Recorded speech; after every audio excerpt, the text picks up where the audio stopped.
So, ito na mga katapang, sasagutin ko lang mga bashers dyan na supporters ni Pacboy. Actually, kakawin lang namin Chiriwet galing sa Falls, kung napapanood yun sa vlog niya. Ngayon, sasagutin ko lang mga parata ng mga bashers dyan na inaga ko doon si Chiriwet kay Pacboy. Maraming nagko-comment, nag-message sa personal account ko, nag-message sa page ko, na inaga ko si Pacboy, kapal doon ang mukha ko, kasi mga agaw. Ngayon, sasagutin ko yung paratang nyo. So, ngayon, magkwentuhan muna tayo, ha? Pakinggan nyo to. So, bago kami nagkarelasyon ni Chiriwet, bago kami nagka-jowa, nasa Manila pa si Chiriwet, nag-uusap na kami, nag-video call. Ang gagawin lang sana namin is collaboration. So, make the story short, tinanong ko si Chiriwet kung may jowa ba siya. Anong sagot ni Chiriwet? Wala akong jowa, matagal na akong walang jowa. So, siyempre, ako yung taong hindi may pagkamerites, hindi na ako nagtanong about sa kanya. Kung about sa kanya kay Pacboy, ang sa akin lang is komportable na ako na wala siyang jowa. So, siyempre, ako din naman na wala akong jowa. Okay, ganito, make the story short. So, habang tumatagal yung pag-uusap namin, pakikilala sa isa't isa, habang lagi kami nag-video call, nagkaroon kami ng feelings, nagka-develop kami,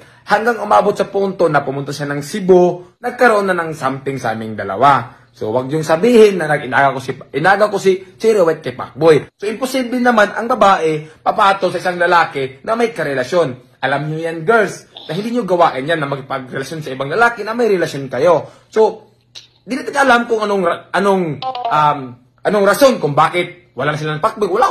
Ayoko mag-tell niyan kasi sila daw nakakaalam. So, ang sa akin lang, Cherry, bago kami nagrelasyon, wala siyang jowa. So, wala siyang jowa. Hindi ko inagaw si Cherry. Hindi ko inagaw. Alam niya ni Cherry, hindi ko siya inagaw. At ito pa, hindi ako yung kasing lalaki na basta-basta lang dyan. Kasi hindi ako pogi. May prinsipyo din ako. Ako yung lalaki na pag nilawayan na ng iba, ayaw ko na rin lawayan. Ganun ako.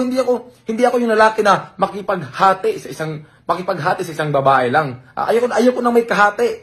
Kaya wag yung sabihin na nang aagaw ako kay Chiriwet. Si Chiriwet mismo nakakaalam yan. So hindi ko alam kung anong rason nila kay Pacboy. So ang sabi lang sa akin, matagal na siyang walang jowa. So hindi ko tinanong sila about sa kanila ni Pacboy.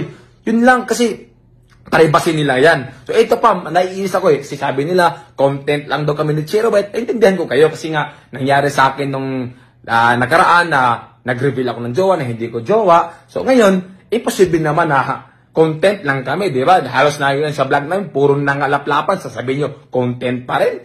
May ganun ba? Di ba? So, paano nyo sabi na content lang kami ni Chiri? Nagkataon lang nung birthday ko na marami akong inimbita ng mga vlogger at yung mga vlogger naman, binidyohan kami habang sumasayaw. Siyempre, di namin natiis yung sarili namin. Naghalikan kami. Binidyohan nila. Paano nasabi yung content? Hindi nga namin vlog yun, di ba? So, content yun ng mga ibang vlogger. So, sila yung nag-content sa amin. Ang sa amin lang is ginawa lang namin yung relasyon namin na ano yung nararamdaman namin. Di ba? So, kaya